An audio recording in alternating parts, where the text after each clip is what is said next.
баъди ноил шудан ба истиқлолияти давлатӣ ҳукумати мамлакат ба рушду нумӯи соҳаи энергетика, махсусан гидроэнергетика диққати аввалин дараҷа зоҳир намуд, зеро тараққиёти он яке аз рукнҳои асосии пешрафти иқтисодиёт, ноил гардидан ба ҳадафҳои муҳими стратегӣ ва баланд бардоштани сатҳи зиндагии мардум ба ҳисоб меравад ва ин раванд токунун идома дораду ва вусъати тоза мегирад.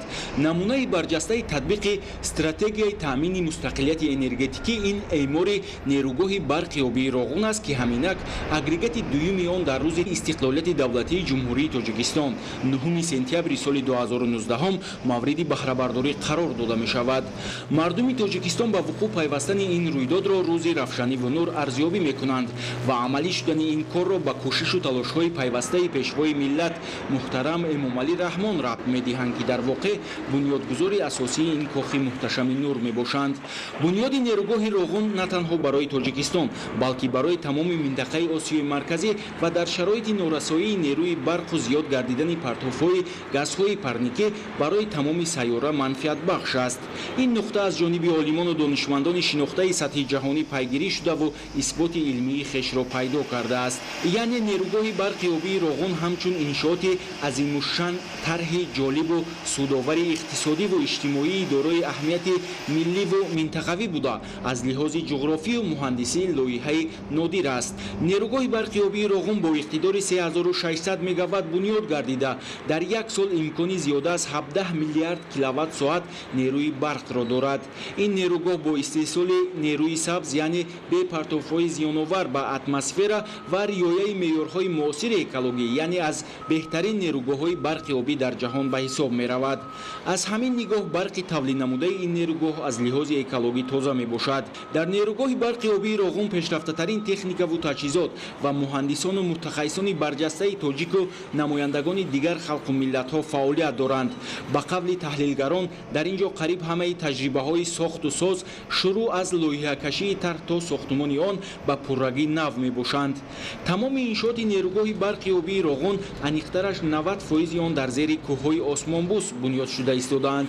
махсусан толори мошинҳо ва трансформаторҳо дар муҳите сохта шуданд ки комилан дар чашм ноаён аст ва аз хафу хатарҳои эҳтимолӣ низ дур мебошад.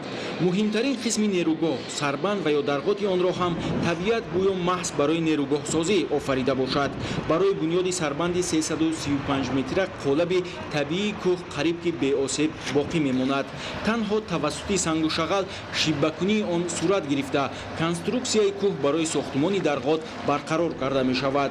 мавзеи эъмори ядрои сарбанд ҳам аз лиҳози ҷуғрофӣ бениҳоят мусоид аст, яъне дар ҳамон маконе ки маркази сарбанд ба баландии 335 метр расонида мешавад, дарёи пуртуғиёни вахш аз минтақаи хеле борик убур мекунад.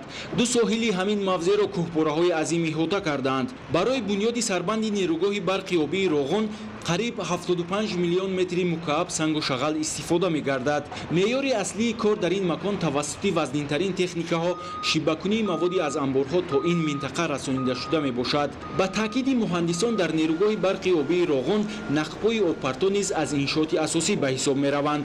ёдовар мешавем ки дар нерӯгоҳ нақбҳои обпартои рақами 1, 2 ва 3 мавриди баҳрабардорӣ қарор гирифта имрӯзҳо коргарону мутахассисони ширкатҳои ватанию хориҷӣ корҳои заминӣ, ҳаффорӣ ва арматурбандиро дар нақби қабати 4 вусъат мебахшанд. ҳамзамон корҳои сохтумонӣ дар нақбҳои нақлиётию ҳавокаш, конҳои захираи сангу шағал ва дигар иншооти асосию ёрирасони нерӯгоҳ бо маром пеш мераванд.